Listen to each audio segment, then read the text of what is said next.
part are enabled to experience them as if they really did exist. And perhaps one of the relationships we were enacting was our relationship with tradition, capital T tradition, making real the concept of continuity within change.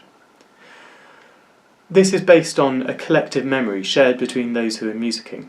The liturgical music is a unit of the lexicon of a symbolic system through which consciousness, both individual and collective, of belonging to a particular chain of belief is constituted, maintained, developed and controlled. That's a religion. Daniel Hervier-Léger argues that we live in a context where industrialisation, urbanisation and the spread of trade and interchange marked the piecemeal destruction of communities, societies and even ideologies based on memory.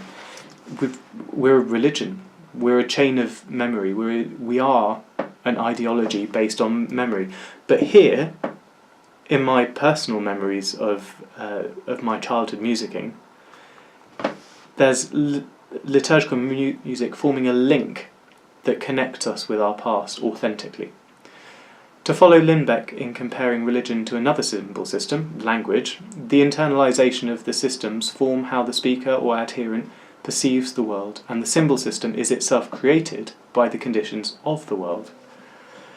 Music is a particularly powerful force in these memories, since music is a medium that moves through time. It's temporal. This is the first reason why it's so powerful as an aide-memoire.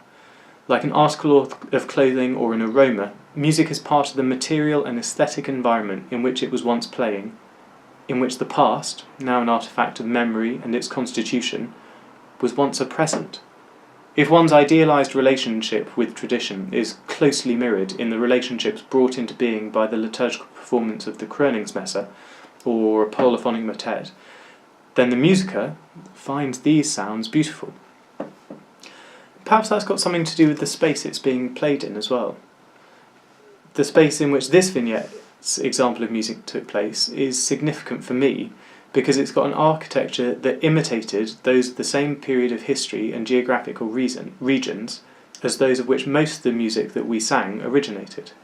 It's sort of a Gesamtkunstwerk in which we sort of hear the ideal relationships of the past recreated, not as they were in their own terms, which in any case would be impossible, but in contemporary terms, which is to say, in terms of the relationships that those taking part now feel to be ideal. This goes for the other idealised relationships that liturgical musicking brings into virtual existence. This form of musicking establishes a hierarchy. It can't have escaped your notice that all the composers we regularly performed were dead and male, most of them long before anyone present was born. It is in these dead culture heroes that ultimate authority rests, and from which state of being, paradoxically, they derive their immortality. You can't be immortal as a composer unless you're dead. In this case, Mozart's will, if it is such, was communicated through the sacred text printed in those expensive scores, interpreted authoritatively by the figure of the conductor, and realised by the performers so that the congregation can listen to it. This chain of authority is just like that of our imagined relationships in the Catholic Church, where we have a ultimate culture figure, culture warrior, dead culture hero, the ultimate culture hero of Jesus Christ, interpreted with his will passed on through sacred scripture, interpreted by the magisterium for us to attend to. We don't take a strong interpretative role in that. That's only a certain view of Catholic authority, but I'm going to explore that a bit in my thesis. For now, it's going to suffice to say that those idealised relationships presented virtually in the act of musicking liturgically, when that coincides with one's idealised relationships, one experiences the music as beautiful. I know, for example, that they were not pleasing to my Protestant father, whose conception of authority is quite different to the one that is richly embodied in those Saturday evening memories of mine. Likewise, the sound we were creating was a blended one. We aimed for a perfect unity of tone when we were singing polyphony and Gregorian chant, when no voice protruded from the texture or dominated, but rather all were one, bringing into a virtual existence the idealised relationships of unity among Christians. This sound was matched in the dress that we wore and the coordination of our movements when we could be seen by the congregation. It was worth noting the ambivalence with which the choristers met the music and relationships when we were out of sight and could get away with reading or dozing. I think these two are paralleled in the reality of living in the Catholic Church today. Indeed, since taking part in any capacity in a musical performance is musicking, these relationships go beyond the place and time that the music is being performed. It's not only the singing, playing, listening and conducting that bring into virtual existence a network of idealised relationships, but the composing, rehearsing, travelling, vesting, processing, listening, and even the silent reading of novels, whispering and dozing. Musicking is an activity by means of which we bring into existence a virtual set of relationships that model the relationships of our world, not as they are, but as we would wish them to be. And if through musicking we learn about and explore those relationships, we affirm them to ourselves and anyone else who might be paying attention, and we celebrate them, well, then that musicking is in fact a way of knowing the world. The cassocks and surplices, the positioning of the choir within the church above the congregation, the sight lines of the different musicers that make it clear that the choir are not performing to the congregation, but for someone else, how the choir moves through the congregation when necessary, all of that separates the musicians from the congregation, on whose behalf they produce the musical sound. Even those things on the other side of that heavy oak door, that other side of the performance, such as the training and rehearsing of the singers, is still musicking. That we're willing to put in such effort to travel across a large city, to give up so much time, speaks of the value we placed on this liturgical musicking. We'd never have done this, we'd never have gone to this effort, just to make a nice sound.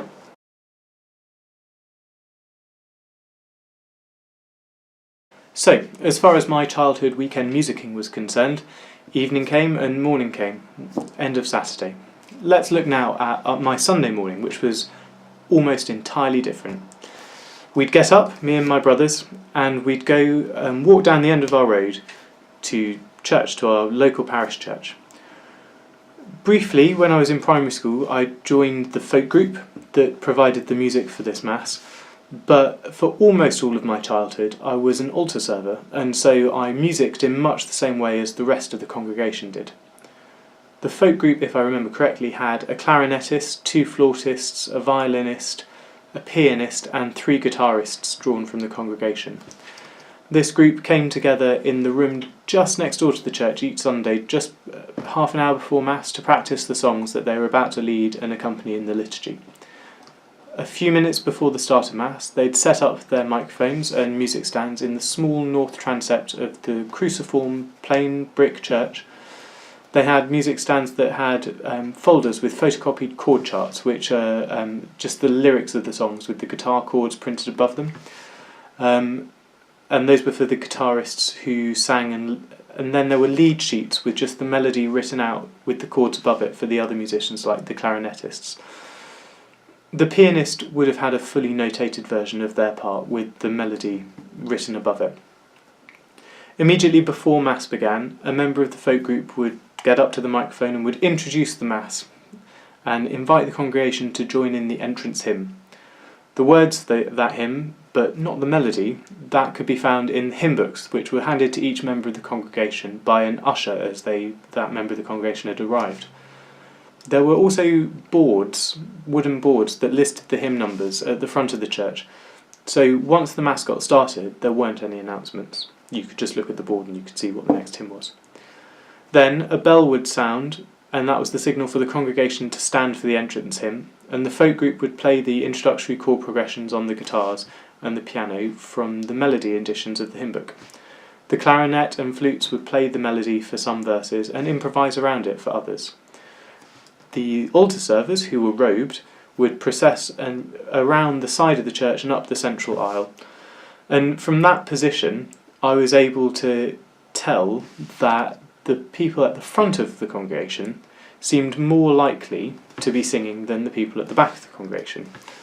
And looking down the church, I can almost picture that the front of the congregation was pretty white and middle class, and then further back towards the rear of the church were the other ethnicities that made up part of our community.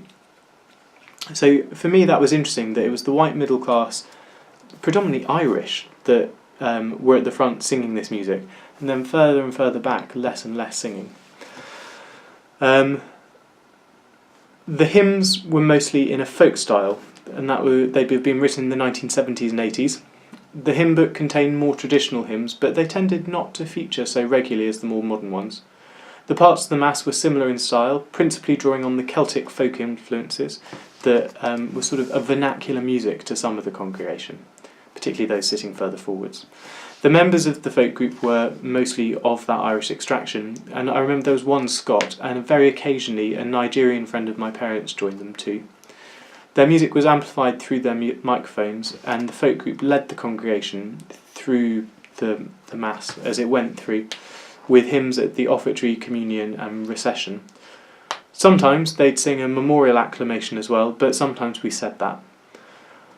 The priest would chant the collect and the preface with its dialogue, the doxology and post-communion prayer, and each time the congregation would answer back in the same chant.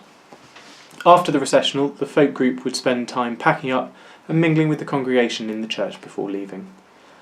The songs, I think, were always chosen by the folk group, but they had a monthly meeting with the parish priest to fit the part of the Mass and the time of the liturgical year, and just make sure that the songs were the right sort of thing to be singing at that point.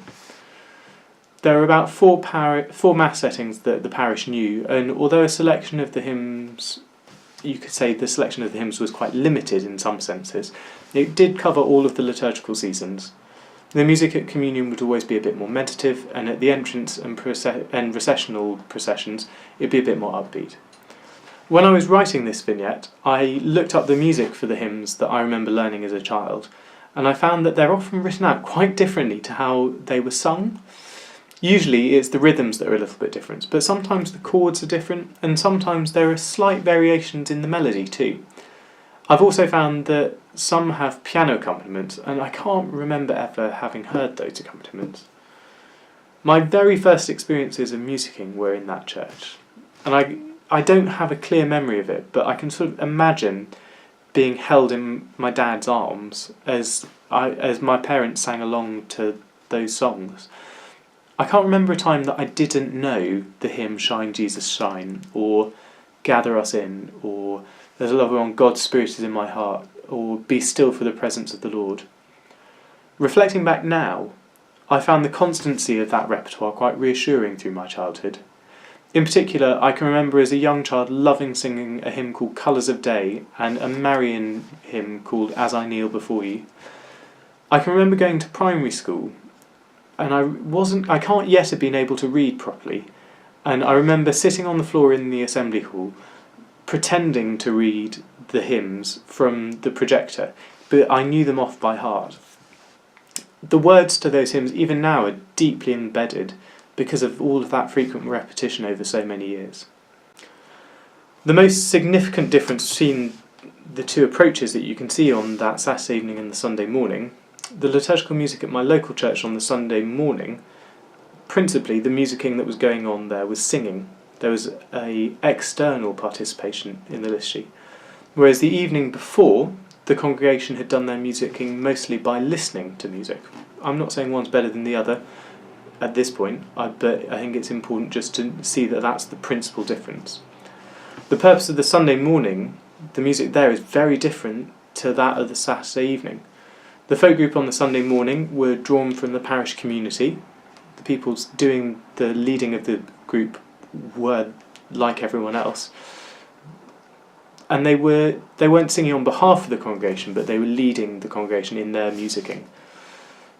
The folk group therefore dressed the same, and although they stood slightly apart from the rest of the congregation, they were on the same level horizontally. They weren't in front or behind the congregation, and the same level vertically. They weren't on a different floor. If the congregation were just meant to listen to them, they wouldn't need that amplification of microphones.